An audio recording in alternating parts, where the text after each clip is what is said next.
We had a problem.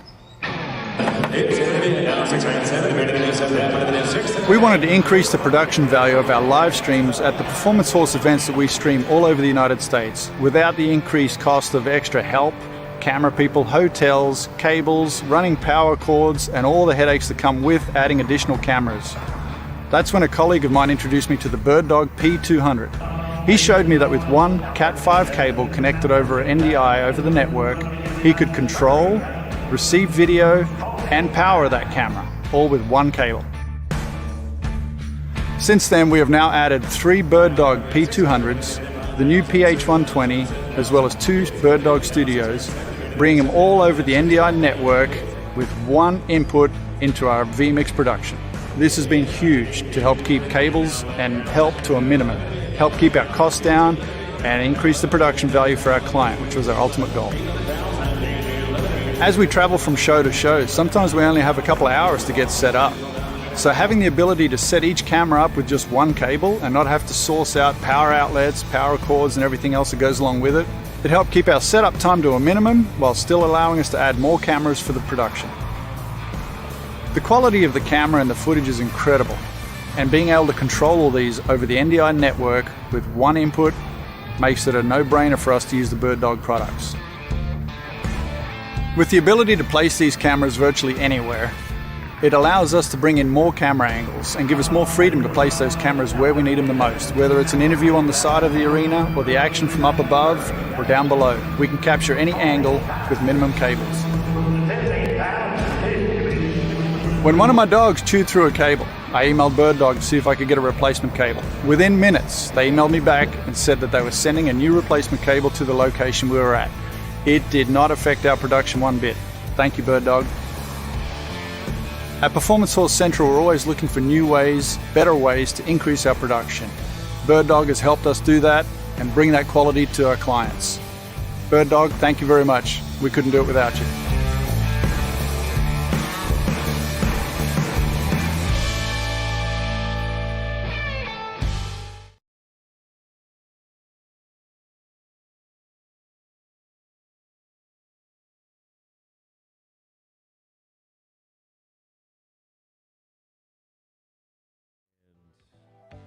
I am back in action. In those scenarios, it's good to neuralize the cameras.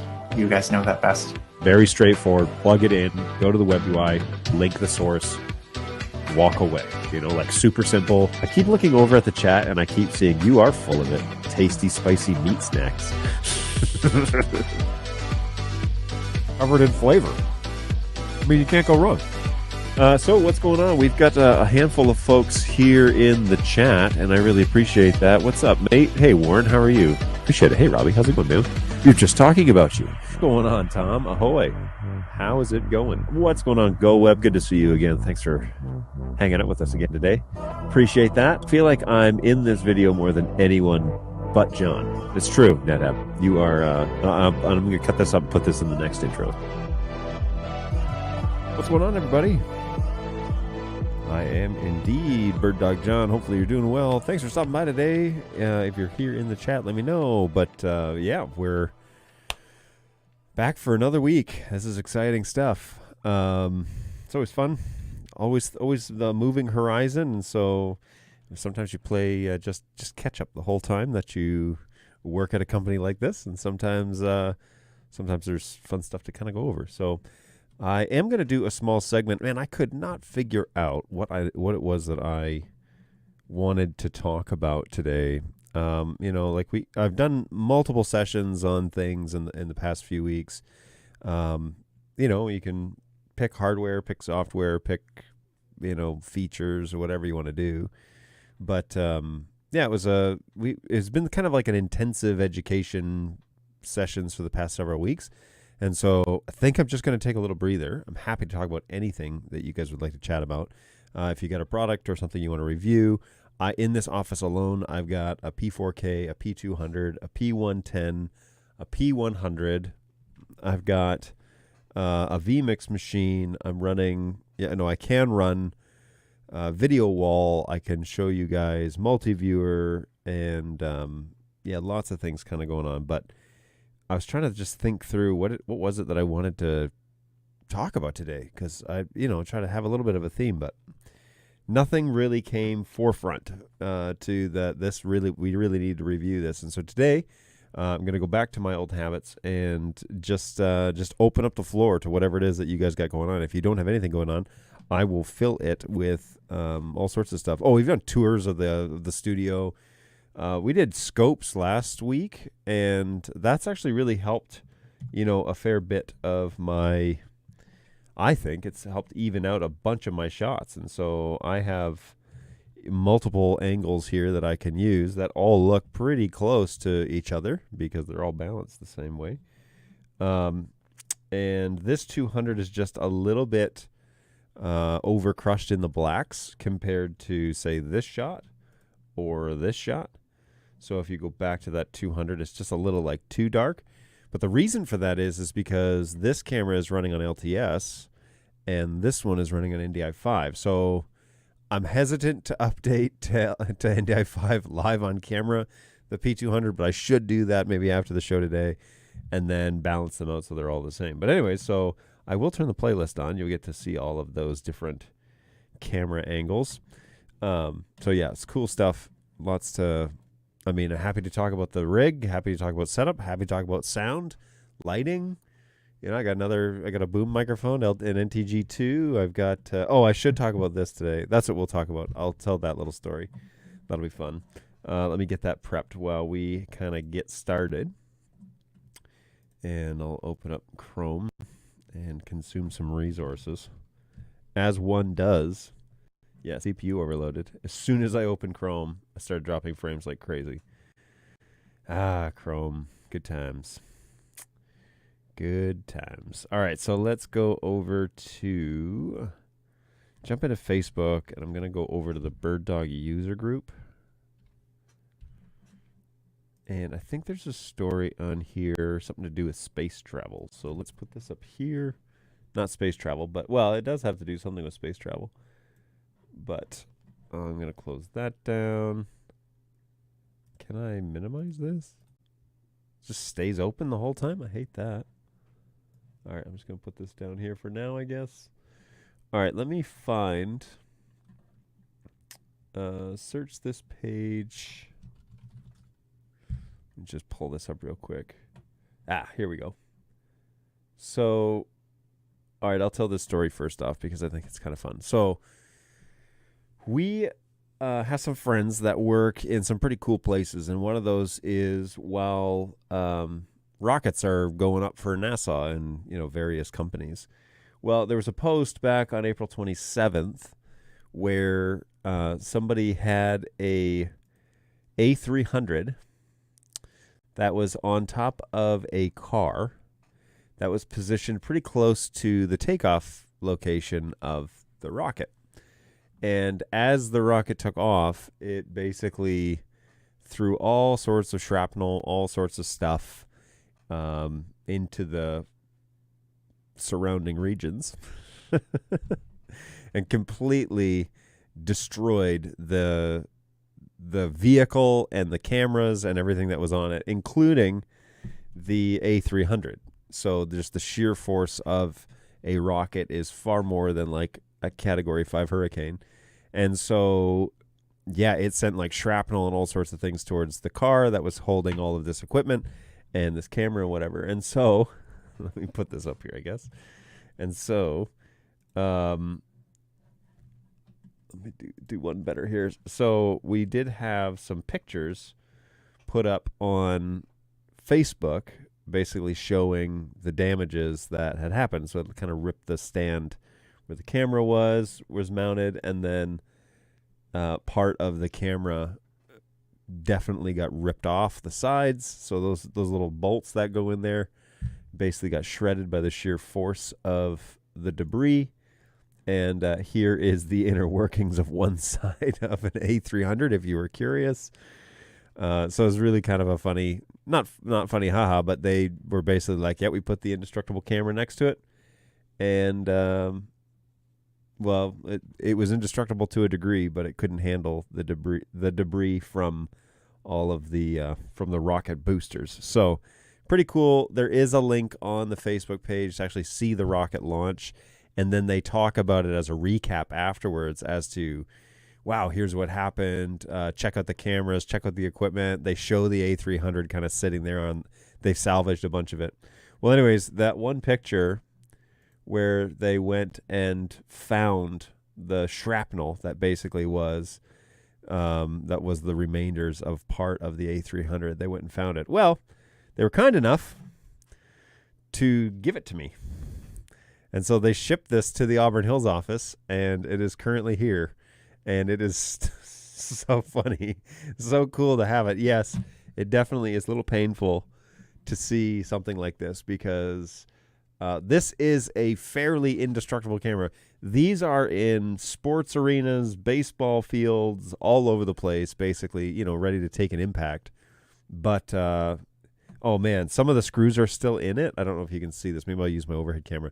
Some of the screws are still in it, and they're just sheared right off. They're just still in the threads, but they're just sheared right off. So let me pull up my overhead camera. And, oh, well, that was easy. Okay, I still got my audio. So, yeah, so here's the overhead. And this thing is just completely wrecked.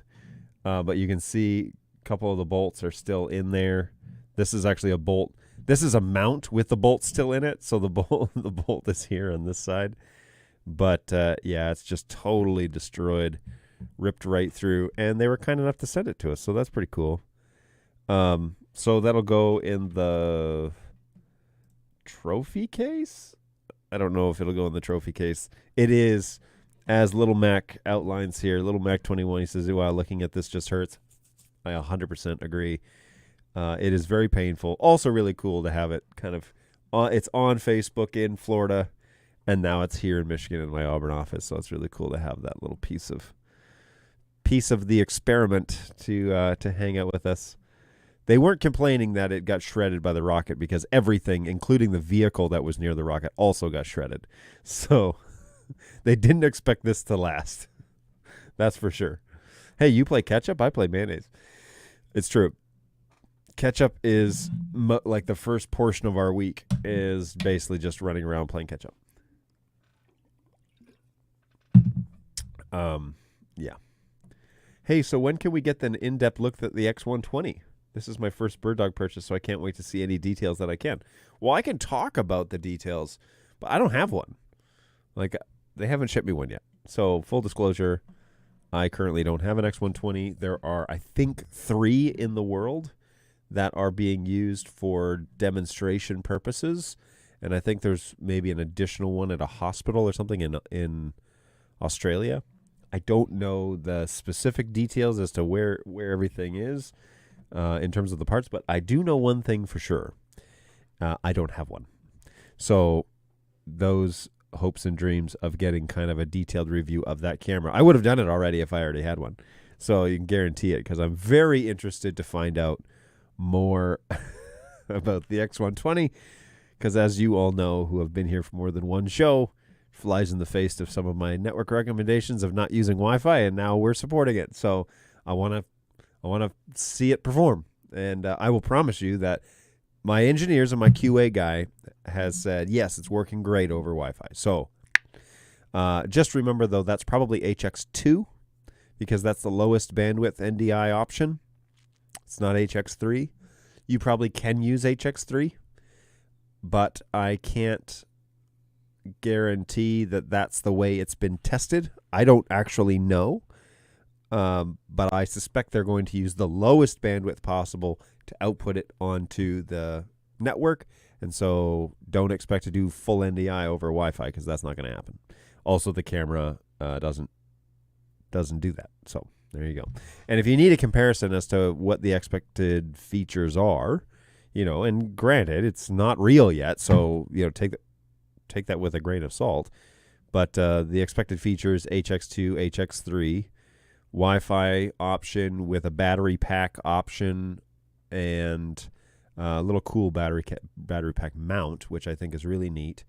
I would love to know more about that because there's some applications I know of outside of this realm that could work really well in. Particularly thinking about like audience cameras and stuff, you know. So it's an interesting price point, and we'll see the performance of the HX2 side over Wi-Fi, especially because you probably need to have a closed Wi-Fi system, and those bands that the Wi-Fi is on likely need to be pretty clean. So if you're doing this in a crowded location, your results will vary. Not may, will. All right. I don't know the hard truth about it, though, mostly because I don't have one. So if I don't have one, I can't honestly tell you exactly what to expect, but there you go. There you go. So I would be happy to answer any questions that you might have. I can't show you one. I can't show you the web UI, and I can't show you the wireless transmission of it. I'm going to have to reconfigure my wireless as well because it's outside of the NDI network, and I'm going to have to bring it in. So that'll be fun. Hey, I'm liking the new green studio look. Yes, so the background is not changing. I'm wearing a hat today, but I did have a haircut, as promised that I would do a week and a half ago. I promised to do it 2 weekends ago, and it ended up happening last weekend. So, hey, better late than never, but a little late on the promise. So I did get a haircut, and I can share that with you. It is very short. My son and I share haircuts. It's the cheapest and the quickest haircut known to mankind. Just get a number 3 guard on your beard shaver, and away you go. Except the beard shaver that I have rips the hair out of my beard, which is really annoying. So I've always wanted to have this specific one because every barber I've ever known has this, electric shaver. But the guard on it catches your hair and pulls them out, and it is so painful. The other day I was shaving, and my daughter was watching me, and she's like, "Are you going to cry?" And I was like, "Honey, I'm not going to cry." But yes, maybe. Because, owie. It was very painful. So, hey, from Winnipeg, what's going on, Randy? I'm an audio guy, and the green Velcro cable tie is the good thing to use, but a little distracting when it's prominent in the shot. Oh, yeah, whoops. I didn't actually mean, this is actually just on my headphone. It's on my headphone cable. Sorry, I can pull that out of there. Thanks for the heads up. I noticed that yesterday and did nothing about it because it was a mad dash yesterday to just do all the things I could do. So there you go. What's going on, Pandorica? Good morning. Hopefully you're doing well. Thanks for checking in from Texas. All my exes live in Texas. Hey, what's going on, NetHab? Do you have a 240? I have a non-functional 240, as is many cameras in my office. That is the joy of running a support office. So I think it's non-functional. Let me check the NDI streams in the office to see if it's on the main NDI network. It may be actually on the. It may be on the. It is not on the main network. It's probably on the agent network. So they have their own test bench that's isolated from my own, as you could understand. So it's VLANed off, and they have their own network. So they know when they plug it into that switch and it comes up, it gets their subnet address. They know, okay, it's working as I expect it to on the network side. But I think there is one in the office. It may be non-functional, but it may be fixed. I don't know. I'll ask BirdDog Brayton because he is a wizard when it comes to repairs. Petra, what's going on? Hello from the Netherlands. I can finally see you live again. Yes, isn't it a joy? Idea of the X120 is really cool, but my P120s are awesome and wired. NDI and SDI galore. Love it. Still in the market for a P110 for smaller venues. Very cool.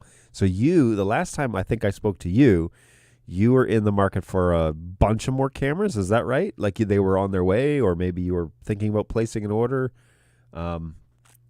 if I'm remembering correctly. But yes, I'd be very interested to hear how things are going with you, Petra, because you are also well known in the BirdDog office. Just been very gracious with your words about the BirdDog products, and so it's always nice to have you on the show. Morning. So did you check out the central control teleprompter? Hey, what's going on, Tash? So yes, I did go to the central control website and read as much as I could. And then, hey, this was an interesting thing, and maybe this is a coincidence, but maybe not. So somebody named Joe DeMax. He friend requested me on a bunch of the social media platforms, and then I started watching the teleprompter infomercials, and guess who was all over the teleprompter infomercials? A guy with the exact same name, Joe DeMax. And I thought, oh, that's interesting. How coincidental. So I started looking through those and seeing a little bit more about what the offerings are. The central control thing is way deeper than teleprompter. So I got a little overwhelmed because there was a lot going on. And I was watching this on Friday after I was reminded gently on Thursday's show that I should check this out. Then I got a message from my good friend over at iHeartRadio. So good that his name is now escaping me. But anyways, he reached out to me and said, oh, the last name is there. The last name is there. Shoot. It's like right on the tip of my tongue. Hang on. I know his face. Here. Fritz Goldman. I knew the last name started with a G. So Mr. Fritz, he reached out and said, hey, if you ever need any help with the teleprompter thing, let me know. So that was a generous offer. And so Fritz sent me that message kind of right in the same time period. However, I was watching my 9-year-old. I was home on Friday, and my 9-year-old was also home on Friday. And so I was doing that and trying to interact with her and, be a dad and all that stuff. So I didn't absorb the information quite as I would like to, and I will give that another go. But I have started going down that route. Now, I don't have a teleprompter yet. I'm hoping to acquire one way or another fairly soon. But because, as you know, okay, this is me looking at my multi-viewer where my camera is at the bottom, and the camera that I'm looking at, this P4K, the image is on a TV, on a multi-viewer at the bottom of the screen. And the P4K is right below my nose. Okay, the top of the P4K is right below my nose. So this is me looking at the image on the TV, and this is me looking into the lens. And the difference between this and this drives me crazy. You may not care. You may notice. But if I'm looking at my own face, that's what I look like. And when I'm looking in the lens, this is what I look like. And so I want both. And a teleprompter would do that. So there you go. There you go. That's a little Tuesday morning shimmy dance for you. Greetings, John and everyone. What's going on, GoWeb? Always a pleasure to see you. Hopefully you and your family are well. Welcome back to the show. Josh, a success story. I filmed an international dressage event. I don't know what that is. Over the weekend, and everyone said great things and loved the bird dogs. I used the P200 and OG Studio. That's really cool. You used a studio device? Well done. That dusting off the start calling you Dustin Hoffman. Dusting off the old faithful. Man, studio. Everybody loves this. You think fondly about your history when you had a wonderful, the good old days. What's the Andy Bernard quote? I wish you knew you were in the good old days when you were in the good old days. That's what studio is for many. And, I have fond memories of this. Is the first product I ever worked on. This is even my original support unit when I was working out of my home office. And I put a Knutson label on it long ago. It's still on there. And this one works. This one powers up. I use it for demos all the time. I mean, all the time. Whenever I need a studio, that's the one I use. But I rarely need a studio. Because, all my stuff is BirdDog. So, anyways. That's great, Josh. Salutations, B100K. Hey, what's going on? You 100,000. Welcome to the show. Thanks for checking in. Appreciate that. Hi, David from Mexico. Oh, iTechNet. Hey, what's going on, David? How are you? Thanks for dropping in today. Appreciate that. That central control is an awesome product, says Victor's Lab. So far, I've been very impressed. I've tried to watch some of the training videos again, though. I wasn't able to really focus and get down to it. And if I'm 100% honest, I will not have any time today or probably tomorrow to also commit to doing something like that. So maybe during the workday, I might have a chance this evening to do that. So here's hoping. Hey, not ordered yet, but indeed 2 P110s. Excellent. Well, we're excited for that. We're excited for that addition to your fleet. Hey, I hope those discussions about me are only positive. Of course. Yeah, we never say anything bad about you, Petra, for sure. No, it's all good. All good here at the office.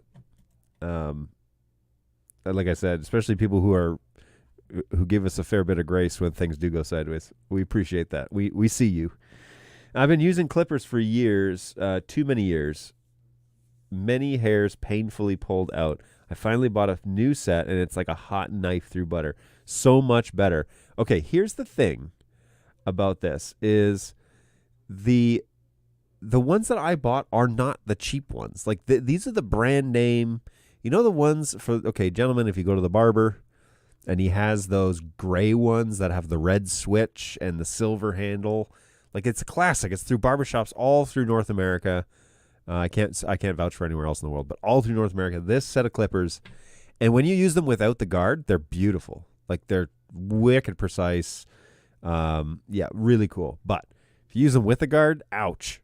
Very painful. And obviously, I don't shave everything on my face off, and so that's a requirement.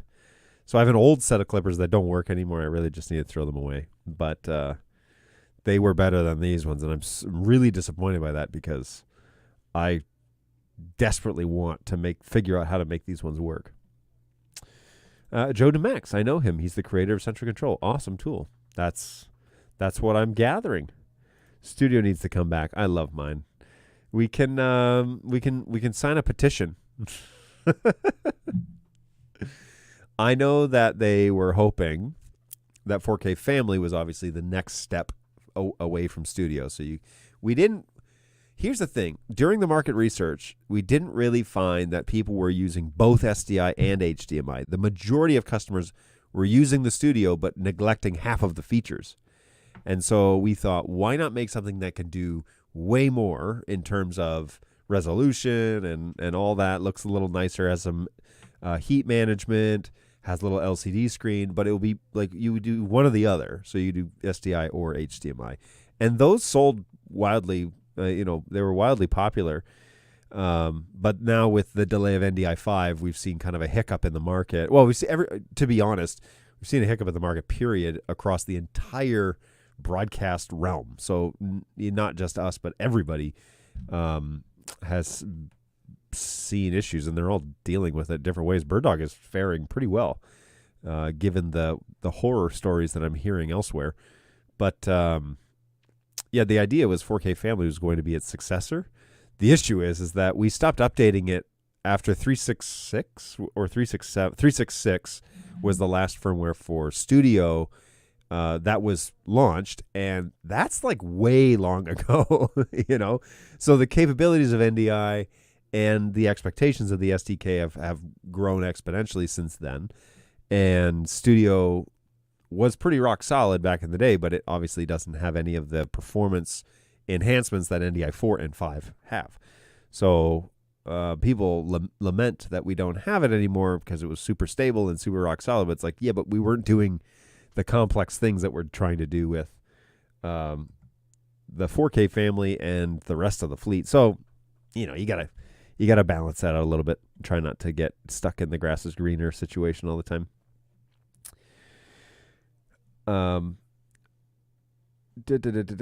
Okay. Hi there. Hey, what's going on? Ad High Store, I think. Sorry, I'm butchering that name. Hopefully you're doing well. Hi there. This is Shiva from the Nepal BirdDog Partner. Hey, what's going on? Thanks for jumping on the show today. Hey, I'm looking forward to promoting the X120, mainly looking at your own solutions for NDI switching. Besides vMix, what solution do we have currently, and can you explain? Soft. Can you explain? Okay, so I can't explain what switching options you have outside of vMix. BirdDog doesn't have a video switcher. Okay, a video switcher is essentially, well, I should hold my tongue a little bit there. BirdDog doesn't have a product that is a video switcher purpose.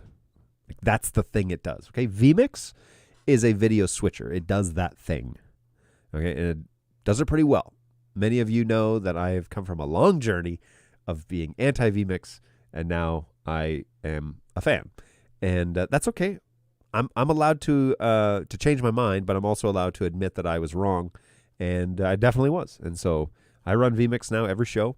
That's what governs this whole thing, and what's changing through all my cameras and all that stuff. So yes, vMix is a genuine video switcher. And BirdDog doesn't have a video switcher. Okay, we don't have a division that does that or software that does that as its sole purpose. Some people confuse central as a video switcher, and that it is not. I'll explain that in a second. The options that I think that you have, if you're looking for just quick and dirty, I need to do 3 cameras and I need to switch them to an NDI output, and I want that NDI output to show on some flex outs. Okay, the easiest way that you can do this is get a Windows PC 10 or 11, Windows 10 or 11. Download the NDI tools, so ndi.tv/tools, and let me do you one better so that you can follow along here. ndi.tv/tools, and there at the tools website you download the toolkit. Inside the toolkit, there's a program, so install that. Inside there's a program called Router, or Router, as some would say.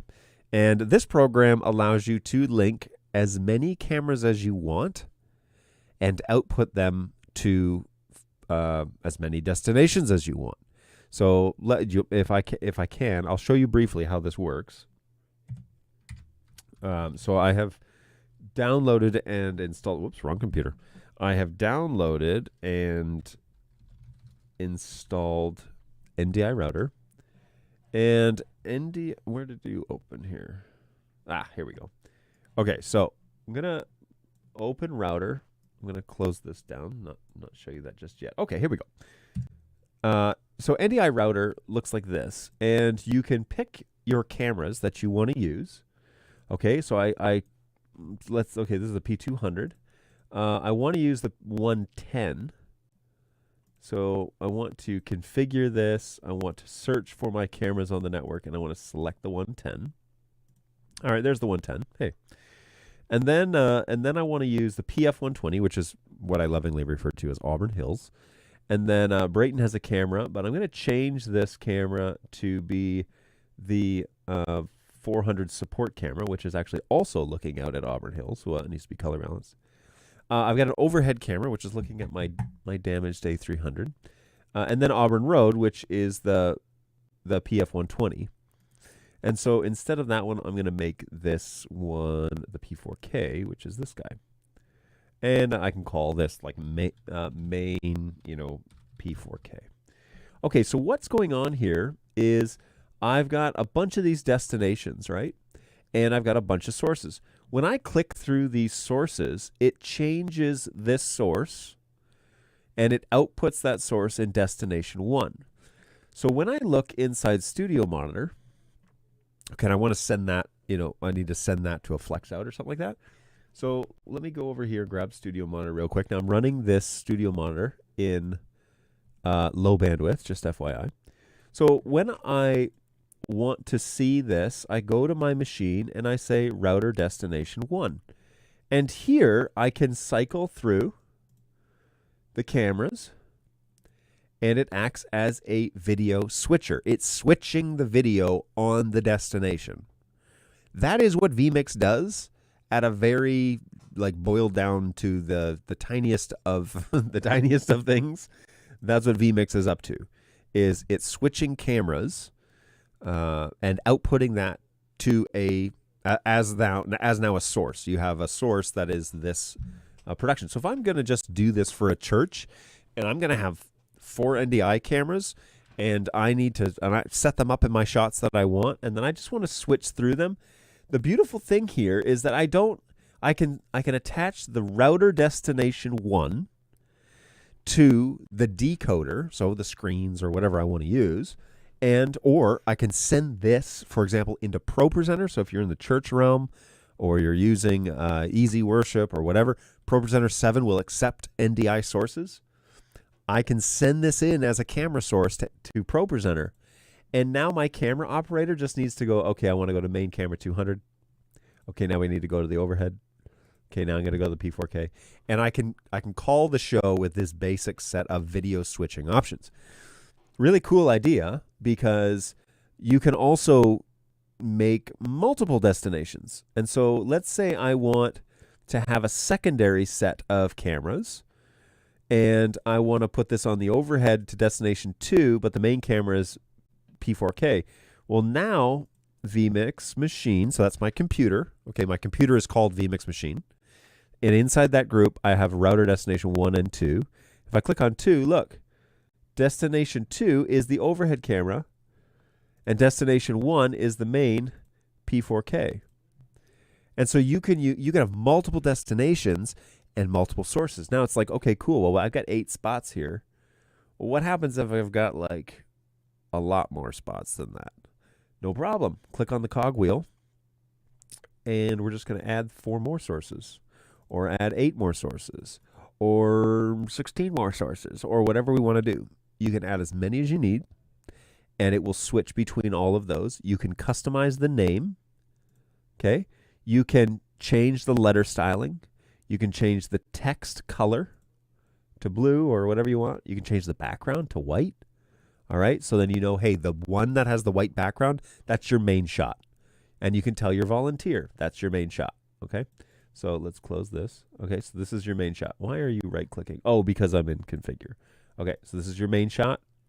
And then these are your other options. And you can organize this however you'd like. Then you might say, well, I don't really need all that. It's like, cool. Well, then we can just remove all the ones we don't need. You have to have 8, I think. Yeah, you have to have 8. And you have to have 4 destinations. But you can have more than 4 destinations. And so for some reason you need to have 16. Okay. You can have 16. Now, what I have noticed is when you remove sources, so check this out. I start adding destinations and sources, they count up 5, 6. But if I delete number 5 and then I add 1, it doesn't put 5 back. It makes it 7. So the way to reset all of that is to go back to default and then start over. So when you go all the way out, then you have to click on this cogwheel to configure this. But then you can, oh, look, you can add presets. Preset recall is what this is. So there's preset recall. So you can set up your cameras, save the presets, right, on BirdDog cameras, that's on board. And then you can preset recall stuff right here inside router. And this download is free. And so if you need this capability, this video switching capability, this one is free, and you can get up and running with your cameras and ship that NDI source then to wherever you're going to send it. So ProPresenter, you want to send it up to cloud, you want to send it to a flex out or a mini or a play or whatever, you can route it this way. Word of advice is don't cheapen out on the computer. Okay? If you're going to go with a free option like this, have lots of horsepower. And more horsepower, like I'm running vMix and this, and my CPU is peaking. So it's not that it's highly, it's not that it's consuming a ton of resources. I'm just doing a lot of stuff, and that's really causing the issue. But router is a great option if you're looking for a way to do this for free, because people are always looking to stay within budget. If you're going to spend a lot of money on cameras, maybe you don't have a ton of money to buy a $700 switcher like vMix. So there you go. But if you do have the money to buy vMix, I would also recommend trying that out because that's somewhat of a good option. So hopefully that's somewhat helpful. We'll see. We'll see. Okay, so with that, I think I don't see any more comments from you. NetHab, this is a great question. I think it's PTZ recall because it's the same recall as Studio Monitor.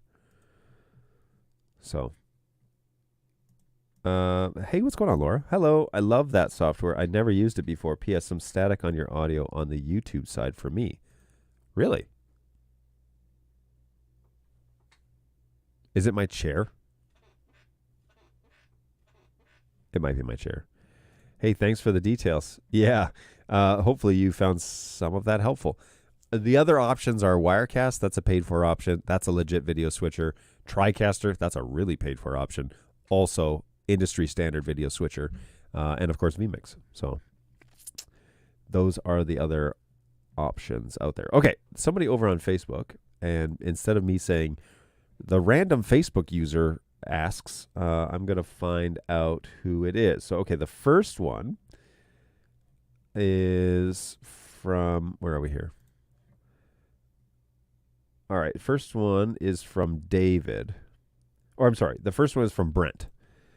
Brent says, hey, I'm trying not to harp on the X120, and I appreciate that you're talking without one yourself, but a bunch of ads say it's 6G, whereas I've seen other places, including I think yourself, say that it's 5G. Can you confirm one way or the other? And if it is 6G, I'd suggest letting the vendors know. All right, I asked the engineers this a month ago, and they confirmed it is Wi-Fi 5. That's what it is, okay? So I asked because that's what they're running in the office, and they said we can 100% confirm it is Wi-Fi 5. So that's AC, okay? Wi-Fi 6 would be AX, but it is AC or better. So that's great because that's what I have here in the office. I have an AC system, so I can test that. But it is Wi-Fi 5 confirmed. And now I did see literature that said Wi-Fi 6, and that is why I asked. Because in a previous life, I was a Wi-Fi administrator, and it is a barrel of monkeys. And so you better be specific when you talk about Wi-Fi. And I will warn you now. If you're connecting it to a Wi-Fi system, your results may vary because there are billions of Wi-Fi manufacturers out there. So we're saying Wi-Fi 5, okay, AC, and the tests that have been done have done short tests, meaning distance. So I think it's 30 feet, but I could be wrong on that. They don't install them at 70 meters, okay? They're not doing that. So your results may vary depending on your infrastructure and how crazy busy the Wi-Fi area is, how many people are sitting there watching stuff on YouTube and Netflix on your Wi-Fi system, all of that. Your results may vary, so please test before you put it into production. All right, the next Facebook comment is from Mr. David. Hey, a couple of weeks ago, I did a project using 7 BirdDog plays to send video to screens in an event room, all the audio through Dante, and used 2 NDI sources, the first from vMix and the second from the Flex-In, after adjustments of the HP Aruba switch. Ooh, Aruba. That's fun. We've had a delay of 400 milliseconds, which I adjusted with an audio processor, but my question is 400 milliseconds okay, or could that be improved?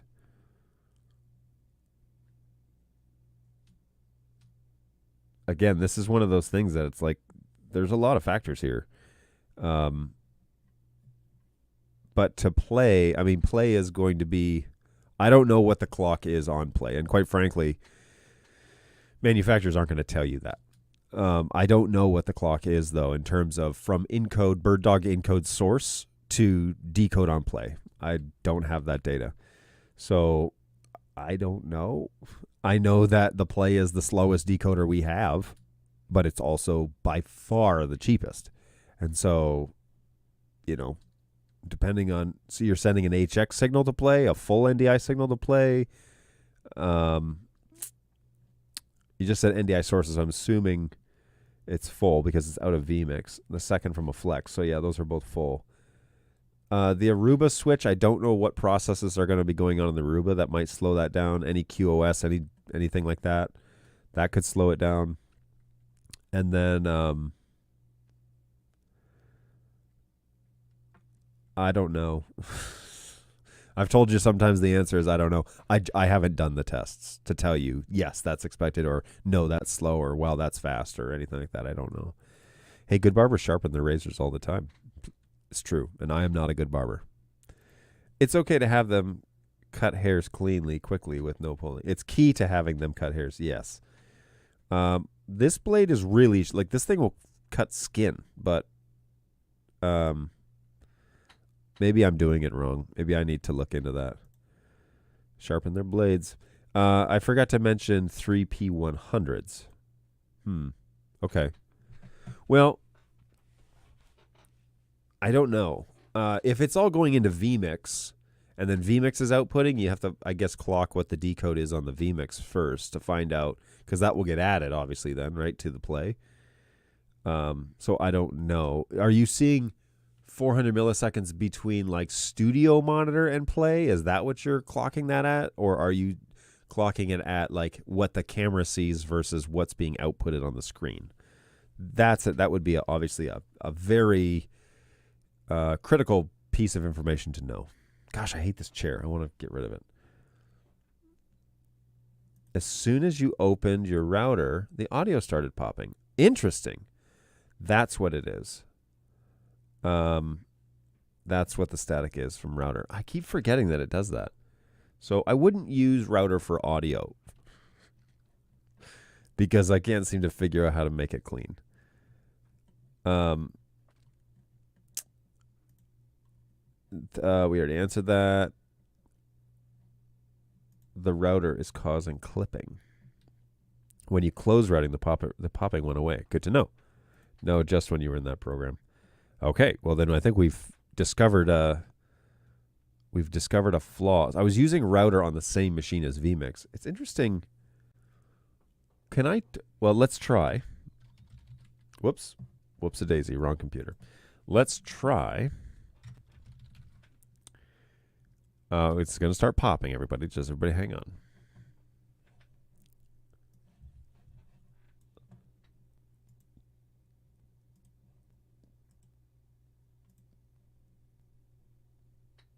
Interesting. There is, okay, I shut it down. There is no audio routing in router. It's just video. At least on the version I have, which is 5.5.0.0. There's no routing of audio. So there you go. Something's up with that. Interesting. That is an interesting discovery, everybody. I would say I'll contact NewTek, but I don't really know very many people over there right now. So when we planned our building project a few years ago, I ordered 12,000 feet of Belden. Oh my gosh. 1694A. I got it installed. Our build isn't even done yet, and now the world can run on NDI. I don't need the RG6 anymore. You know what, though? I mean, all that SDI, I mean, you can plug it into the back of those cameras still and cut out the NDI latency. Like, there's always latency with NDI, period. Not a lot, especially in the full NDI realm, but there's always latency. So you could at least have that and run NDI as a backup to start. You have the ultimate flexibility because you can capture multiple outputs. But yes, and now that the world runs an NDI, it makes everything a lot more flexible, especially if you're bringing it into something that can generate NDI. Now you're really flexible because your output can be, whatever you want it to be. So that's really cool. That's awesome. Is that in Winnipeg? Is that project in Winnipeg, or is that somewhere else? Just making sure my notifications are good to go. All right, I'm going to back out of that. The other thing I was going to do was answer some questions from the BirdDog user group, because everybody likes that. We can pull up some examples of stuff going on. I've noticed a lot of it is not necessarily complaining. I mean, there's still complainers, but a lot of these posts are more about people posting their success stories, so that's really cool. Some people have questions, and they don't know that my show exists. Or they certainly can't, they're not able to join us at this hour, and so they'll watch it in hindsight. But yeah, there are some things on here right now, actually, that show people are like, hey, I finally got this to work. Here's my Flex backpack powering this monitor on my rig, which is really cool, turning everything into NDI. And here's an example of these guys in a stadium running it with shotgun microphones and everything. That's really cool. Anyway, so there's fun stuff over on the Facebook group. And I'm always interested to go through and answering questions that people might have, just in hopes that it might benefit you. You know, because if you can, if you can benefit from it, obviously that would be just as valuable. So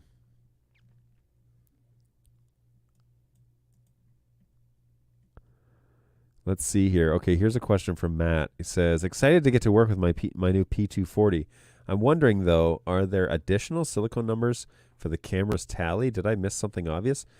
So when it launched, I remember the dev team saying that you can order those separately in terms of if you want to order number 4, number 5, whatever. So there are some other options out there if you want more of those like silicone plugs. I wonder if they're in the 3D specs, though, because like you could probably 3D print something that would be cheaper. Maybe if you had a 3D printer, that might be cheaper than that. But anyways, yeah, interesting to know. So Julius posted, hello, may I ask if BirdDog Cloud SRT connections in the free trial account works? Thanks. And Jake Feynman did a wonderful job of answering this. He says, yep, absolutely. Are you trying to send NDI stream to an SRT decoder, or are you trying to send the SRT encoder to your production via NDI? Either way, it's possible. If you want to send NDI, click your endpoint, click outgoing connection, click SRT, the bottom right button, and then go to the SRT tab and set your connection for the rendezvous caller or listener. If you want to receive the SRT encoder, click on the endpoint, incoming connection, SRT at the bottom right corner, and then go to the SRT tab and set your connection for the rendezvous call or listener. I prefer cloud in the production room as a listener, as I have control of the IT network in the studio and can open the necessary ports, but feel free to email us for more assistance. Boom, that's an amazing answer. Shout out to BirdDog Jake. I mean, he's been on this show a bunch. He's awesome. We all know that. But that's a great answer. Yes, over in Winnipeg, technically West Street Paul, or West St. Paul, Street Paul, West Street. Anyways, technically not Winnipeg, but yes, Winnipeg. Northern perimeter. There, that's better. I use the SDI for in-room iMag and NDI for broadcast stream, so I can have all independent mixes from the same set of cameras. That's really cool. That's a great idea. Well done, NetHab. Well done. Yeah, there's some cool stuff on the horizon, and I'll be anxious to play around with some of this. I'm working with a couple of groups that are doing some video stuff, and I'm trying to steer them in this way. So we'll see how that goes. Let me see.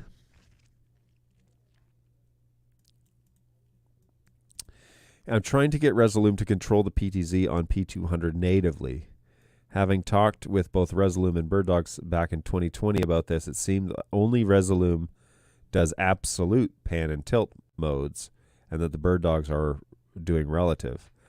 And then he edited this and said, well, it works. I'm not sure who updates what, but the P200 works natively in Resolume.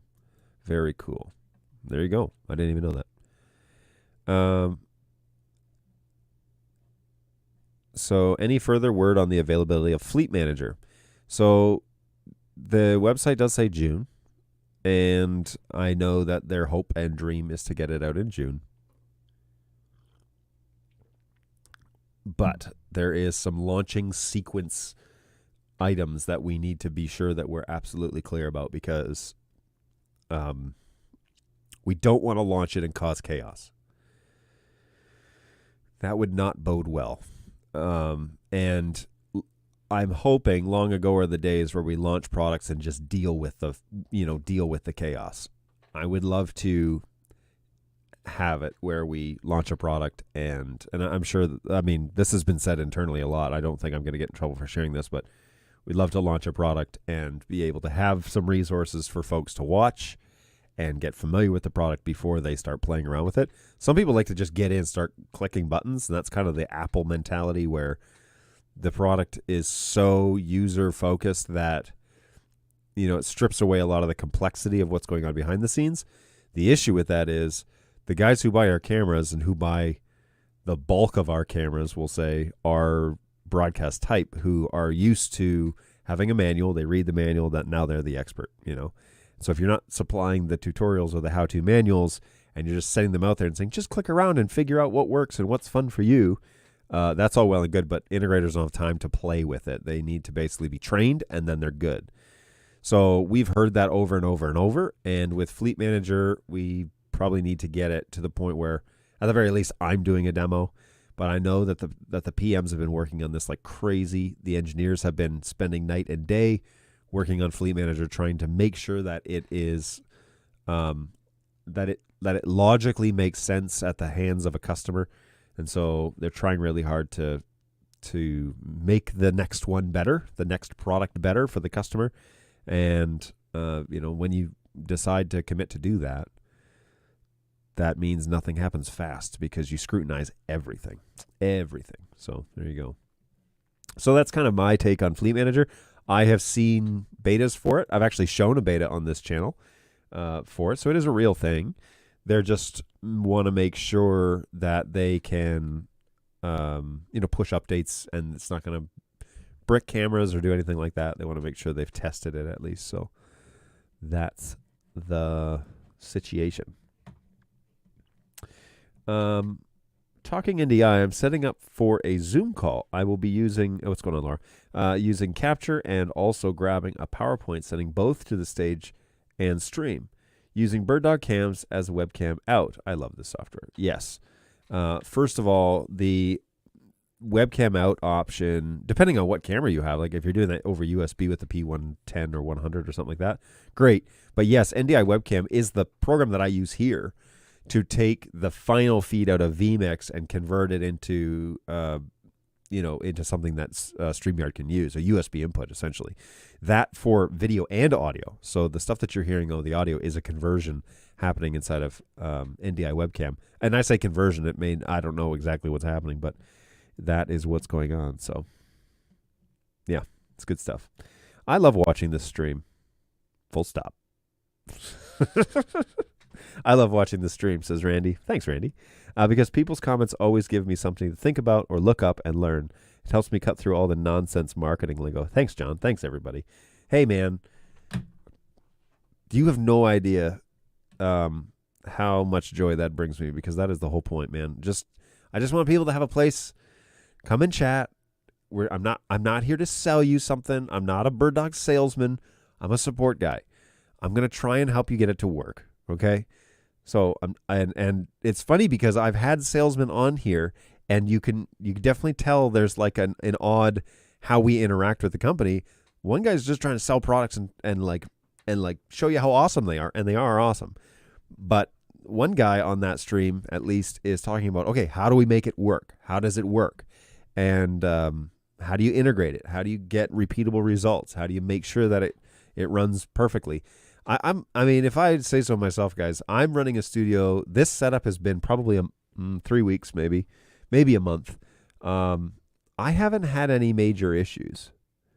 I have minor hiccups, but I haven't had major showstopper issues where I have to cancel the show or the show cannot function in this capacity. As a matter of fact, I have used the tools supplied by BirdDog to make the show even better. And 2 examples of that is Scopes last week, Thursday, and those clips are going up on my birddogjohn.tv site. So if you don't want to watch the 2-hour show and you just want to see the 10-minute segments, 10 minutes, some of them are a little longer than 10 minutes, but you just want to see the little snippets for when I talk about each of the scope options, there you go. You're welcome.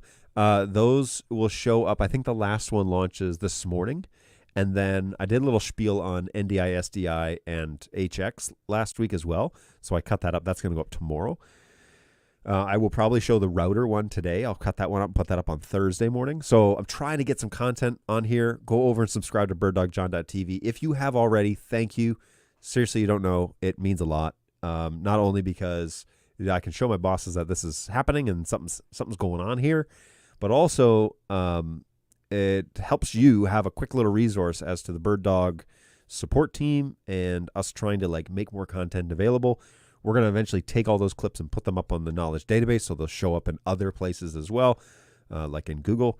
But BirdDogJohn.tv, boom, that's a great resource for you to just get some general support knowledge. And everything I do here, this show goes up there obviously every week. But I also want to, have the useful bits, the little tutorials that we do.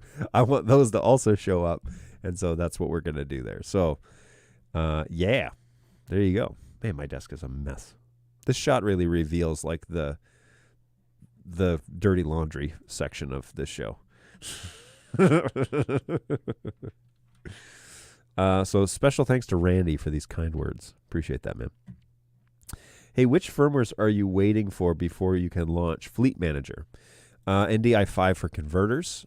I think that's the first one to roll out with Fleet Manager. I don't know specifically what the order will be, but not all the devices will be able to talk natively to Fleet Manager out of the gates. So we're trying to get as many as we can, but I don't know what we're getting a lot of pressure from people to launch, get on with it. Where is it? I want it. It's the same heat that we had with Quad, and we all remember how that went down for the first few months. So we need to do this right. And if it means we take an extra week to make sure all of the firmwares on the first launch of the product are working perfectly, then we need to definitely take a little bit of time to do that. So it is up and coming. I don't know when it will be. It says June, so but like inventing all things, it's not an exact science. And by the way, as a caveat to all of this, BirdDog is still one of the only companies out there that's doing what we do. And I think we lose sight of that. I think I lose sight of that. BirdDog is doing something that no one else is really doing. There's a couple of other companies out there that are fiddling around with full NDI, but the bundle of products that we have, and especially the ones that come along with the product. So when you buy a P200, which are ridiculously on sale right now, when you buy a P200, that product comes with such advanced features that you would have to spend money on enabling in other products. First and foremost, the actual NDI function. Lots of cameras, that's an after-purchase addition where you buy the NDI HX functionality, and then it's HX. So that is okay, great. You don't even get the full NDI function. And we can say that about everything we do except X120, and that product hasn't launched yet. And so when you buy a BirdDog product, there is no licensing fee to enable NDI. And all of the software function of the web UI also for free.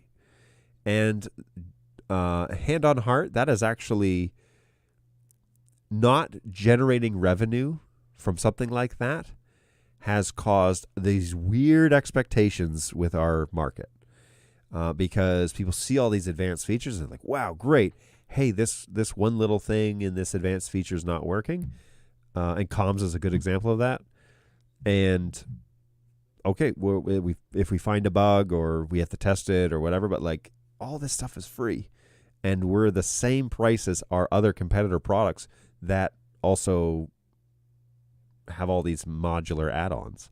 So BirdDog is doing something completely basically out on their own for some reason. I don't know why we don't have more like strict competition. We do, but we don't, because there are some other unmentionable companies that I won't throw out here on this show that make fine products, but they don't do it like we do. They don't have fleets of engineers that are working strictly on FPGA encode of an iframe. They're not doing it that way. They're doing, they're doing a whole bunch of things, and NDI is like one of their. It's like that guy over there. He does NDI.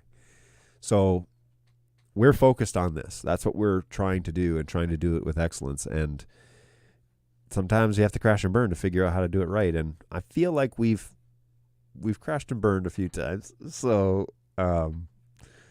yeah.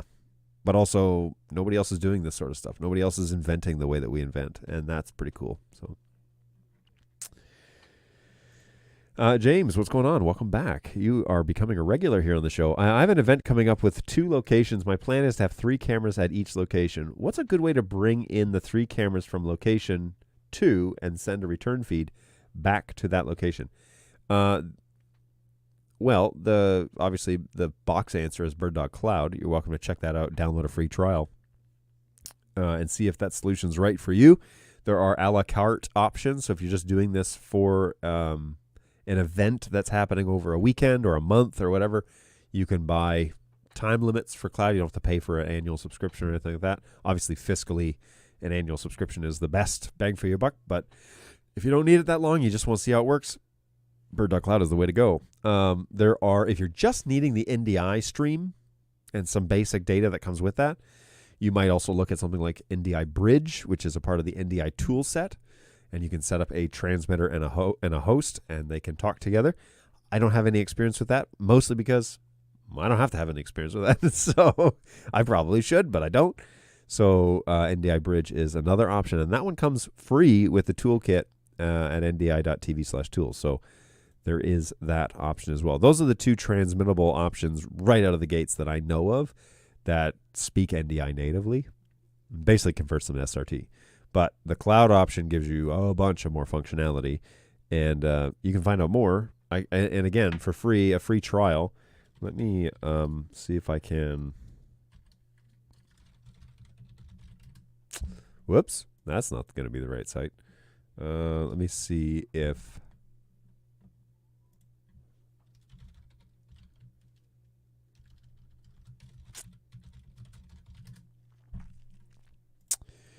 BirdDog.cloud, and you may sign up for a free trial. I do recommend that you sign up as a new user, so like to get started, but I will include this link on all I will include this link on all postable sites. Whoa, my glasses did something weird. And so hopefully you'll be able to see that in the chat, and you'll be able to check that out. But yeah, those are the 2 options that I know of.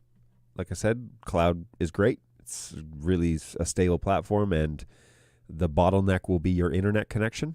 And I don't know about NDI Bridge, but I know it's pretty lightweight. And so likely the bottleneck will be your PC's horsepower and your network connection, internet connection. So there you go.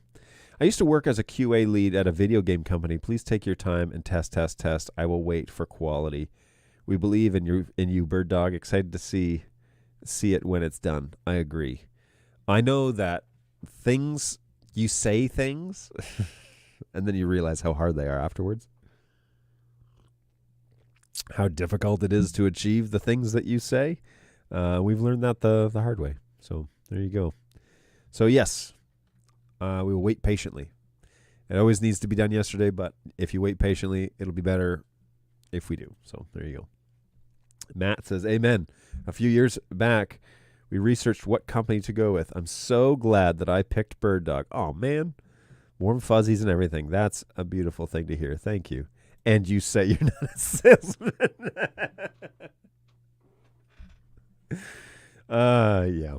Well, we are desperately trying, obviously, to make it better and to fix the issues. And we do see the Facebook feed posts, and we do watch the Reddit posts, and we do see the NDI video group, and we do see... Look, we're aware that there are things that are not working perfectly, and we're chasing after them to try and get it right, because the leadership of the company is definitely they're not interested in generating problems. They want the solution to be that you would pick a BirdDog product to make your production or whatever it is that you're going to do, to go that route, and so to make to achieve whatever it is that you're trying to do. I personally, I can attest that, look, I use this twice a week for over an hour. Okay, we're an hour and 8 minutes into this show, and I use this a vMix platform with BirdDog products through and through, with a beautiful RE20 from Evie, microphone with some pretty otherwise basic, maybe somebody would say crude way of integrating my desk, but you don't have to just destroy a budget, and you don't have to have like professional training from a school.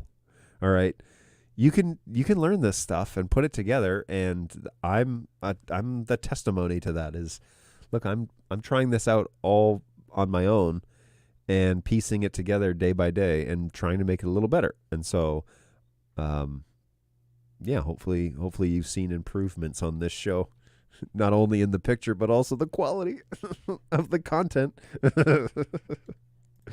Your customers appreciate you, BirdDog, when you innovate and when you take a little time before release and try and find and mitigate any issues, as many issues as you can. Yeah, that is the truth. Launching things, like I said, I think we've learned, launching things too fast has really caused a lot of heartache. And so the guys don't want to do that anymore. They want to make sure that when we go live with something, that's that it's done right. And it doesn't mean there won't be any issues. All right. It doesn't mean that we'll never have problems with products that we launch, but it certainly means that we will spend more time making sure that it is correct before we launch it out. And the other piece that we have learned, kind of the hard way, is when you launch it, let people know what limitations there are, because then we're up front and people don't discover it for themselves. So we'll try and do a whole lot more of that in the release notes. I was talking with our team, one of our guys last night over in Australia, just about release notes and the way we think about them. But and Clay was on the call, and he made a great observation by saying, look, if it's in the release notes, I can point to something. But if it's not in the release notes and something gets reported, then it looks like we don't know, or that, and it's tough to, gather all that data, wait all day, report it into engineering when they wake up and go into the office in Melbourne, which is like 4:30 our time or 4 o'clock our time, and then get back. Oh yeah, we know about that. It's like no. We shouldn't be knowing about that. That should be in the release notes if we know about it. So we're getting better about that. I think that that's a fair assessment, and trying to sharpen that sword all the time. So there'll be some changes to the way we launch products. Changes, I think, even let's put it that way. I think there will be changes as in the next several product launches. You'll probably notice some changes in how that actually goes down. So hopefully that's something to be excited about, because I think it is. I think a company that you can rely on for stability and for, when stuff comes out, that's, you can take their word for it. That's what we want to continue to perpetuate. And that's partially why partially the reason why I host this show is because I want to be sure that you have an avenue to touch base with support or with a BirdDog person and to send direct feedback in the chat. And you can do that most readily over at birddogjohn.tv, everybody. Shameless plug for my channel. Yes, this is me not being a salesman again. Hey, if you jump over to birddogjohn.tv, that's where this show is primarily hosted. And that's my go-to place. A bunch of people have been subscribing to that recently. We're well into the 220s, which I remember like yesterday, it was in the 180s. And so some people have joined up. It's not the droves. Certainly it's no Tom Sinclair 8,000 subscriber, the goat of the NDI world. But he covers a lot more diverse stuff than I do. I stick pretty close to NDI BirdDog, but so he might be more relevant for more people, if you know what I mean. But I'd love for people to join up and to sign up, subscribe to that show. You don't have to hit the bell notification, but I do find that it's super handy that when the bell notification is on, I actually get a little thing that says, "Hey, this show is starting," and then I can check in on the feed and all that sort of good stuff. So, although then now today I didn't get a notification, so what's the deal with that? Probably the YouTube algorithms, and who knows what that means. But let me go up to, oh look, my show, there it is. So close this. Yeah, okay, sounds good though.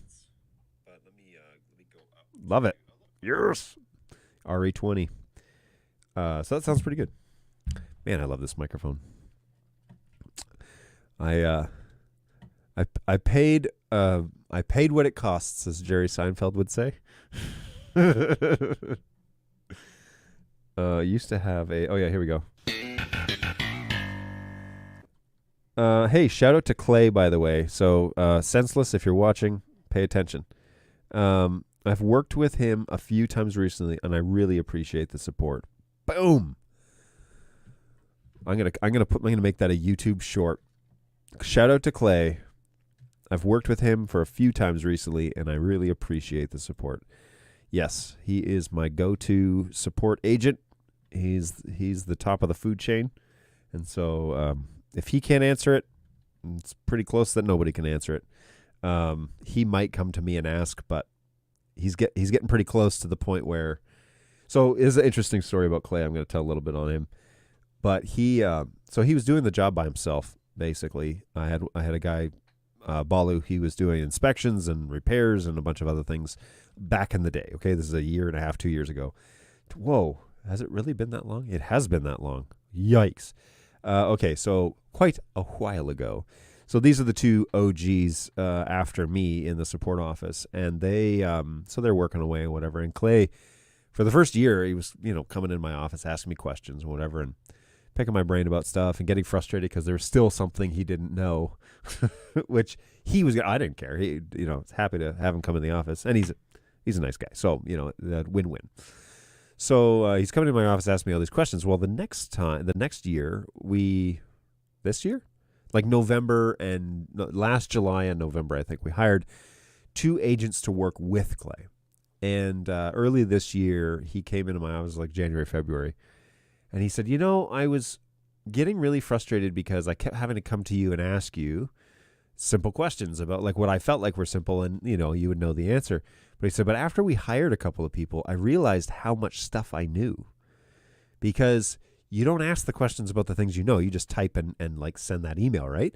So then he said, so when we hired 2 new people, they were asking all of the basic questions about NDI and learning the products and learning how to support it. And he said, like, I could tell them answers for like the majority of the stuff they knew, like, or that they didn't know. The majority of the stuff they asked, I was able to answer. And I didn't realize how much stuff I actually knew.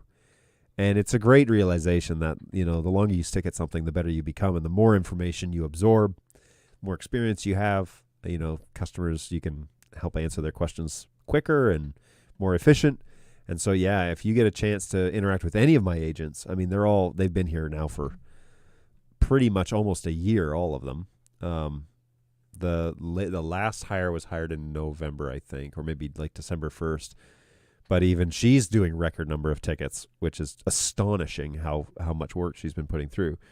So all 3 of them are doing lots of great work. And yeah, here's all right, time for me to go on a soapbox, everybody. I'm about to like get out the box, stand up. All right, brace yourselves now. So what bothers me is that when people do everything in their power to avoid sending an email to my ticketing agents, like they're so stinking efficient. They're really good. But the complaint I get is, I don't like email. It's like, okay, well then you don't like being helped because that's the easiest way to get help. And like if it's a serious thing, we can elevate it to like me or to Brayton to handle with like RMA or like advanced or troubleshooting, physical troubleshooting, or we can send the ticket over to the project managers, or we can send it over to a sales guy and be like, hey, this person has an issue, a sales issue, and they really need somebody to like hold their hand and figure out what's going on here. It's like we can give it literally to the salesperson. Hey, Phil, this is for you. And he'll like, okay, got it. Like I don't know if Phil types like this, by the way, but people, I don't like sending in emails. I would much prefer a chat bot, or I'd much prefer a phone call, or I'd much prefer, it's like, no, you don't understand. The whole team is tooled to make this thing, even though if you hate it, I promise you'll probably have a pretty good experience if you just email us at help@birddog.tv. I clicked the wrong one. Anyways, all right, I'll put the soapbox away. And I will drink my hour and 18-minute coffee, which is still hot thanks to today's non-sponsor, Umber Mugs. Keep your coffee hot and your creamer curdled. I use my own slogan for Ember Mugs, by the way, because they do not sponsor this show. And it's not that they have said we will not sponsor your show. It's that we've never got a sponsorship from them. And we might know somebody that works over there, but I think they're just a small company like us, and so or a lean company like us. And so I'm not expecting them to sponsor me. But I do use their product, and their product has worked consistently for like 3 years. 4 years. How long have I had this? Let's find out. Over to the Amazon to find out what the answer to that question is. Oh, not on this computer. How long? Okay, the question is, how long has BirdDog John been using an Ember Mug? And I think, 2020 is my guess. And the reason I guess that is because this cup spawned out of a new friendship I had with Jeremy Kloosterman when he was working for Telstream. And I met him in the fall of 2019, and then he started attending my shows shortly thereafter, and I'm betting I bought it. Sometime during that year. So if I go to my Amazon orders and I type in Ember, May 1st, 2020. What did I tell you? Hey, the old gray matter is actually functioning today. Today would be the day to ask your questions, folks, because John's brain is functional, evidently. So there you go. You just never know what you're going to get when you come to this show. You never know.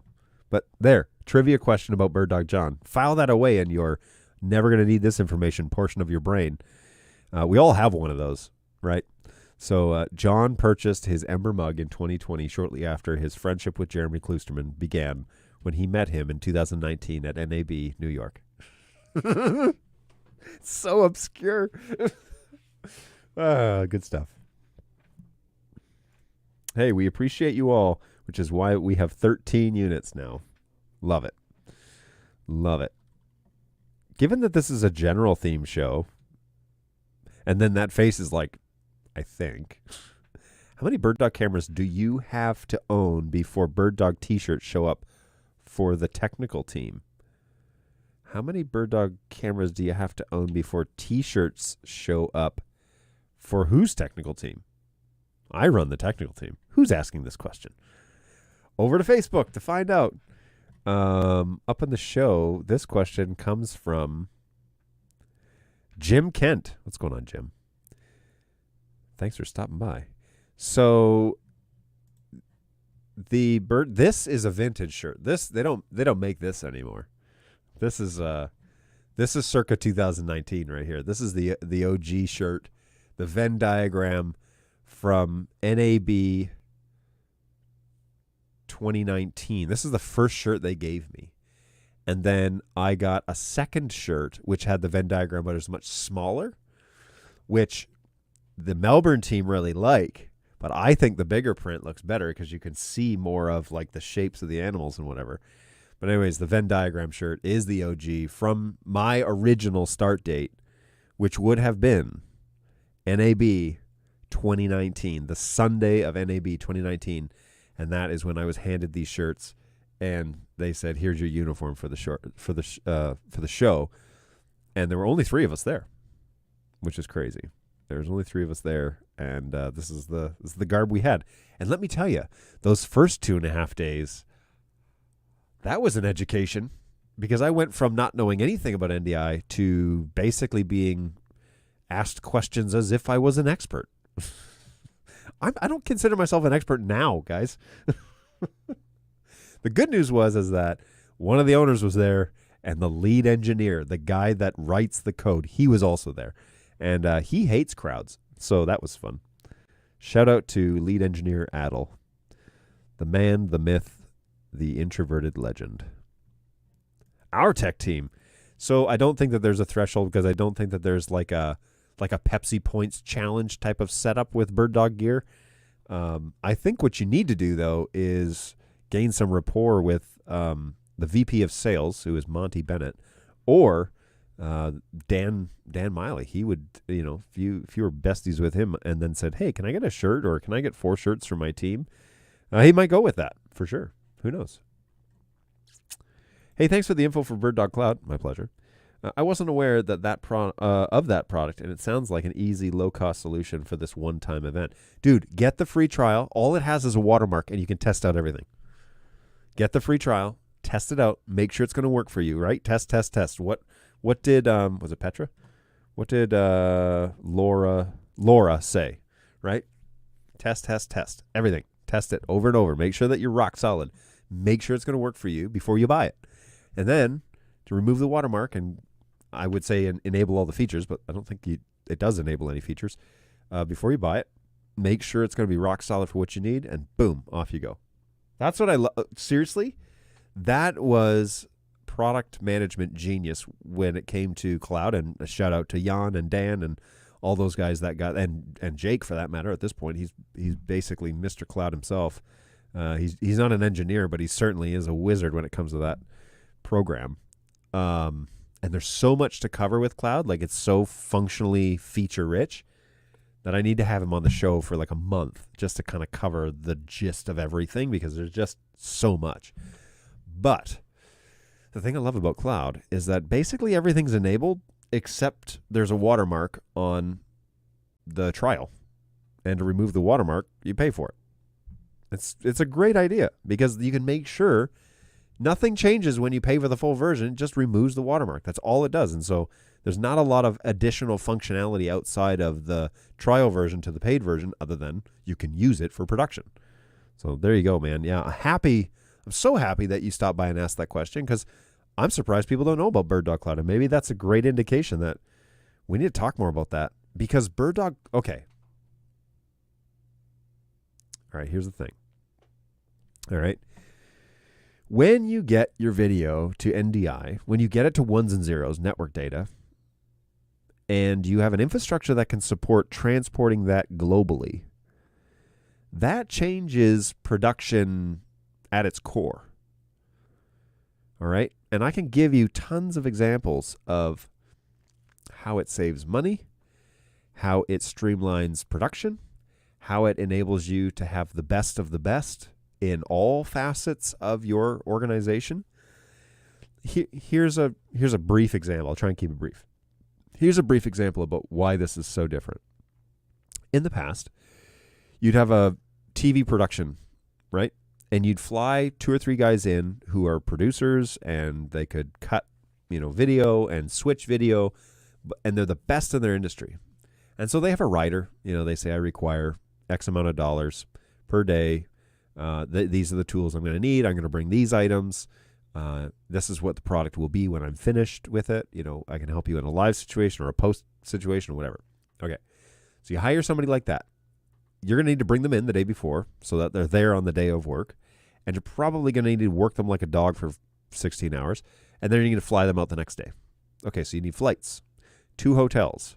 You're going to need probably 9 meals. Okay. Airport, at least 3 meals on day of, at least 3 meals probably on fly out day. Snacks, you're going to need accommodations, hotels, You're going to need travel, cars, Ubers. You're going to need whatever else, okay? And you're going to do that for 2 or 3 guys. And then you're going to need a place. So you're going to need to rent a place, or you need to have a production studio, or you're going to need to have all this equipment that they're going to need, or you're going to need to arrange something, rent it all, or you're going to need to, I don't know, lots of stuff. So you need to make sure you have the production suite all set up. And many of these big production places already do. But if you're a smaller TV production, you may not be able to do it at that scale that ESPN or whoever needs you to output it, right? So that's traditional scenario. And we're talking thousands and thousands and thousands of dollars to pull off just the manpower behind the scenes to make it all work, let alone the equipment, let alone the cameras and the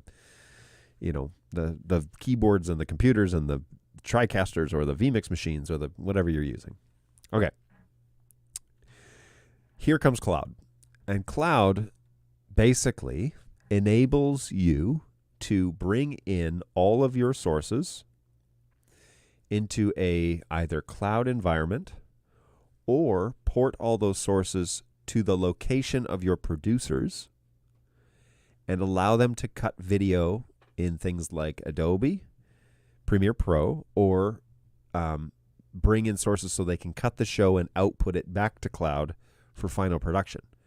Because remember, when you're watching television, it's not happening like that thing is not happening this very second. It actually happened a little bit in the future. So there's a delay, right? So all we're talking about is increasing that delay a little bit. All right? And that's a subjective little bit. So increasing the delay a little bit and outputting the final product a few seconds later.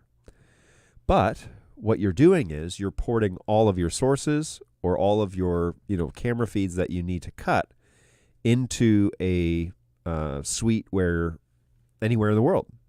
So now, let's say I've got 2 or 3 guys that are the best in the biz, and one of them lives in Florida, one of them lives in New York, one of them lives here in Detroit.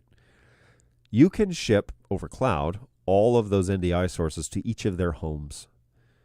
And these guys are pros. They have all the equipment. Like guys that do this for a living, they have all the equipment. So they send you the writer and they say, this is what my fee is. And now you can negotiate and say, hey, if you can do all this in your home one afternoon and you don't have to travel for 3 days, would you consider a reduction in your fee? Or you could just go one better and say, okay, we'll pay your writer your honorarium, but we don't need to fly you. We don't need to put you up in hotels. We don't need to feed you.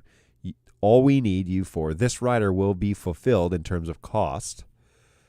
So think of it. He says, I'll come and do this production for, I don't know, we'll throw out a number, $10,000. Okay. And he's thinking, plus I'm going to travel, they're going to pay for that. Plus I'm going to get food, they're going to pay for that. Plus Ubers, they're going to pay for that. Plus I'm going to have a hotel, they're going to pay for that. All this stuff. And they say, okay, we'll pay you $10,000, but we just want to pay you $10,000 for the 6 hours we require from 3 till 9, your evening. Does that work for you? And you can work from home.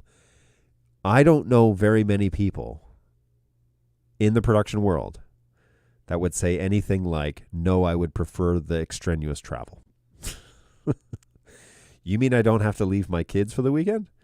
Oh, you mean that I can stay home, the comfort of my own air-conditioned home, operate on a computer that I'm very comfortable with and confident with. I know my way around.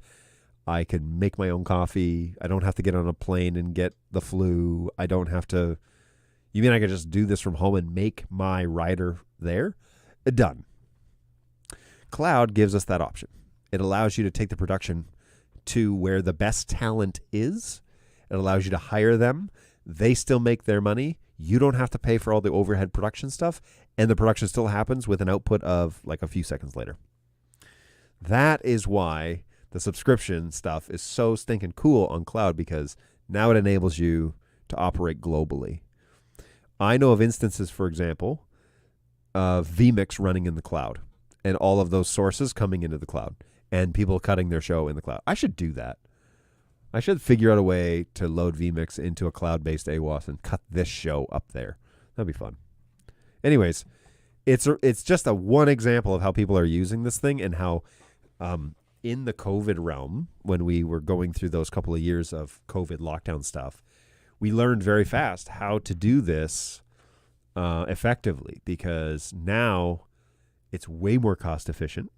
All right. And it is really cool that you can do shows in the far reaches of the world. And if you have a Starlink uplink, pretty much good to go, pretty much good to go. So rant over. Hey, that depends on if that travel is an exotic location with free food. It's true. It is true. If it's an exotic location and you want to go, you may prefer to leave the tundra of Michigan and go down to Florida for a week and get put up in January and get put up in a beautiful condominium where you get to sit and have Uber Eats delivered to your door and cut the show for 6 hours a day for, 5 days. That would be fine. That would be fine. Shout out Mr. Fritz. He's on the show. I was just talking about you earlier. All good things, of course. Hey, vMix in the cloud works very well. Basically, you don't even know that it's not running on your computer in front of you. All right, I gotta try that out. I gotta figure out a way to try that out. Hey, this camera's running LTS. Can you tell? And this one's running NDI 5. I think the ones in NDI 5 now that I've done the balancing with scopes looks amazing. Compared to that last one, compared to this, I think this looks so good. I mean, it's a 4K sensor, don't get me wrong, but I'm going to upgrade that one to NDI 5, and then I will balance it. It's good stuff. Mr. Fritz is happy about that. Always a pleasure to have you on the show, man. Thanks for stopping by. Joe DeMax did an NFL game direction from the UK as an example. Nice. So Joe DeMax is a guy that I should probably get to know. He knows how it's done, is it? Is it? No, he knows how it's done, eh? That's the way it should be done. Good stuff, everybody. Good stuff. It works really well. Yes, I know from my own experience, but you have to know what to do needs a lot of preparation on AWAS instance, especially when working with NDI over 2 or more instances. It's not prepared. It's not prepared and engineered all in one day. So there's some setup. It sounds like there's a fair bit of setup. Here's an interesting factoid that I've learned over the ages is a lot of folks fall into 2 camps, like on a spectrum of where like 2 camps hang out, and some people are like in between. But there's a camp where people are like, hey, I took this out of the box and plugged it in. It's like, why doesn't it work? That's all the information they give you. And then there are these people that like, hey, I've been working on this for like 3 or 4 days, tried a bunch of things with the cameras. Here's the list, and still can't figure out what the problem is.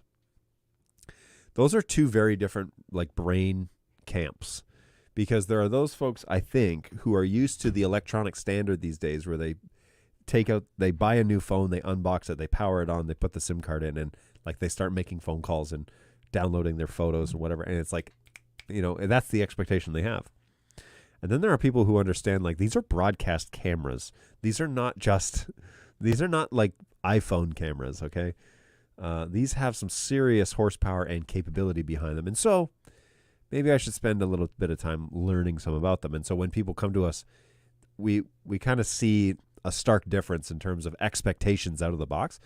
Maybe that's our own fault. I mean, maybe we didn't set the right expectation. I don't know. And you probably couldn't pin me on what is the right expectation, because I think that the NDI market really wants it to feel like an unboxing of a telephone experience. But I also think that there's this weird dissonance between those 2. Oh, that's weird. The 110 froze up on multi-viewer. Oh.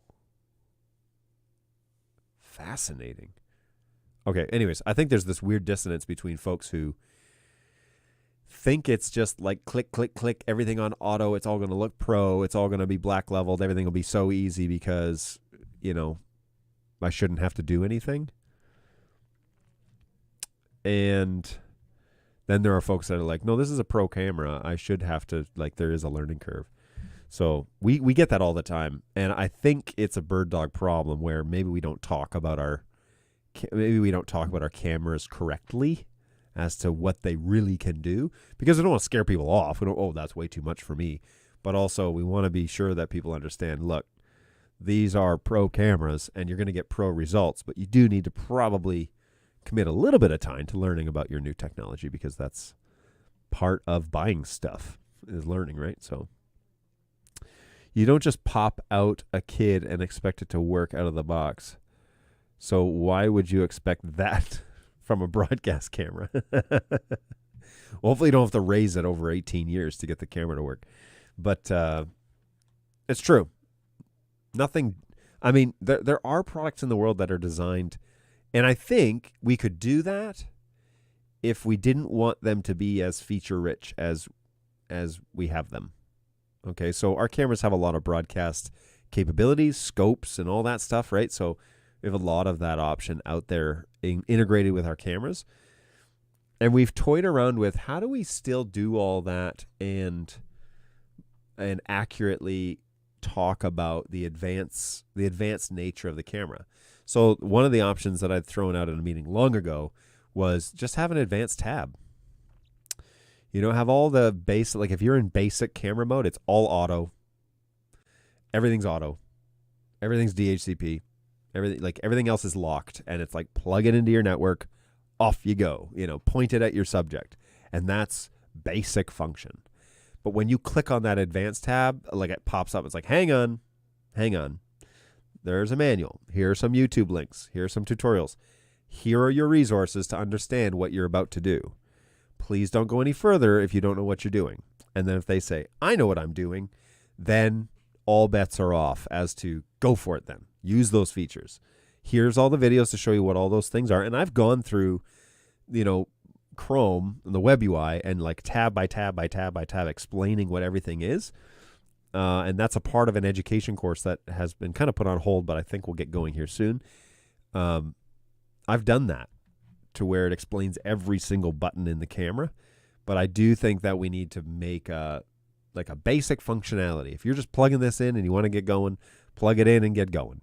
But as soon as you click on the advanced tab, it enables all of those options now, and you can screw it up. Maybe I need a soundbite of me saying, okay, here are the advanced options. Now go ahead and screw it up. It's probably not the right vibe that we're going for the out-of-box experience, but you get my drift. You get the gist of things. That's we want to warn people that this is an advanced camera and it has an advanced lens. It's a Sony broadcast lens. The 200 has always had a broadcast standard lens in it, and they just go up from there. The higher camera you buy, the more advanced it gets. And so you need to warn people that, hey, you might be out of your depth, and maybe not. Maybe you know exactly what you're doing, and giddy up, man. Go for it. That's great. That's great that you know. But just be warned, you may not know. And here are some resources to help you understand what that is. So, you know, good stuff. I told you I'm not a great salesman. Some people would say I'm a realist, but that also translates to just you're a jerk. So I don't know if I want to go with a realist either. I'm just a realist. It's like, no, you just can't put anything delicately. Oh, boy.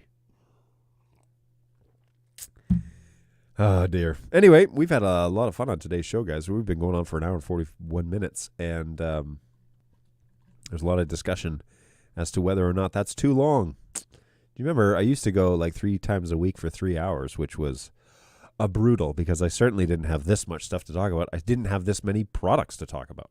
So,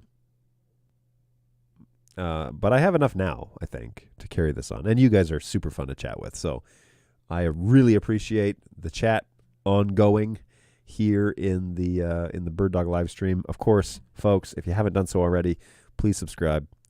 BirdDogJohn.tv. I'm not going for monetization or any of that crap. I just am trying to show the channel is growing. People are listening, or at least subscribing, and that's a good indication of interest, at least.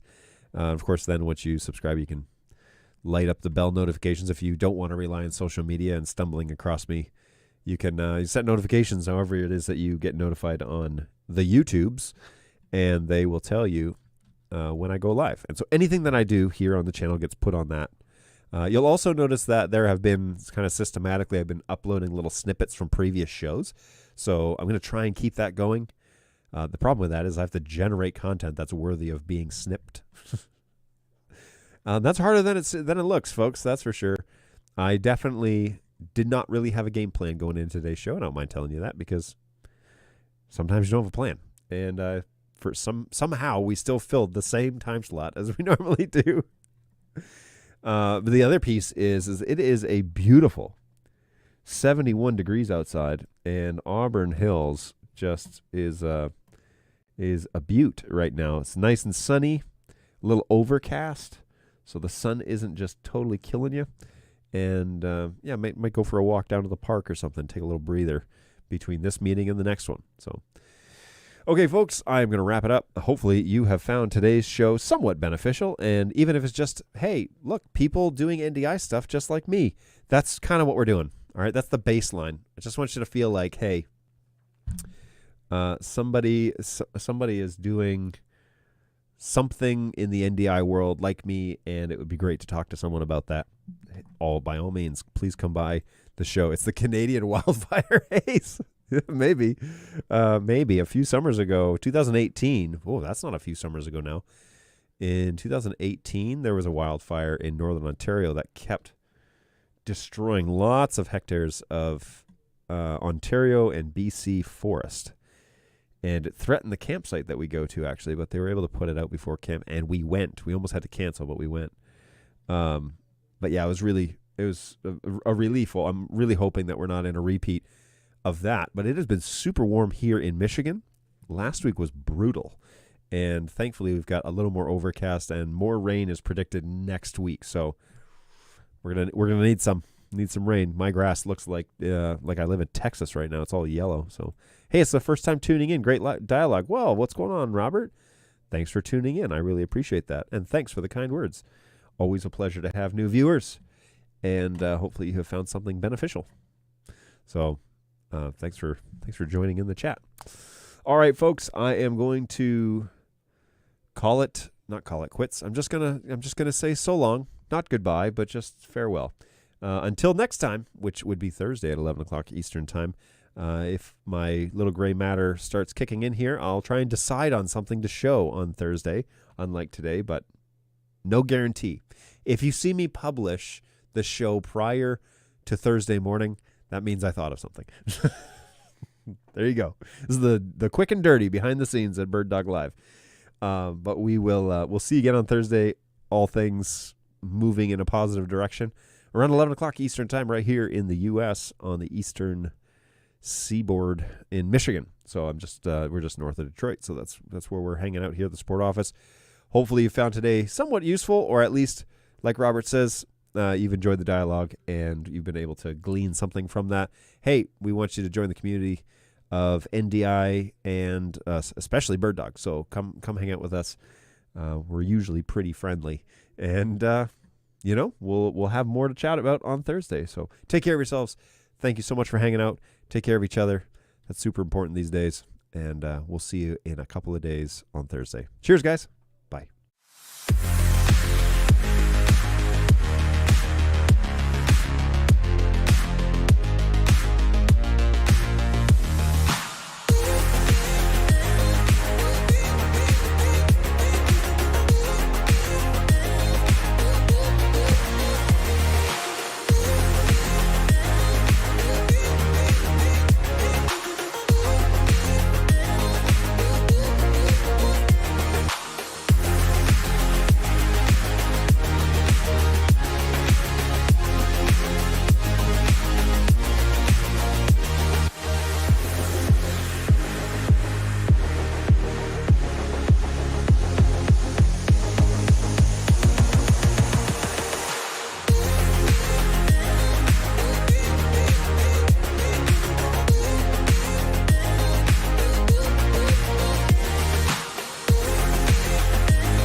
Perhaps you think you're being treated unfairly.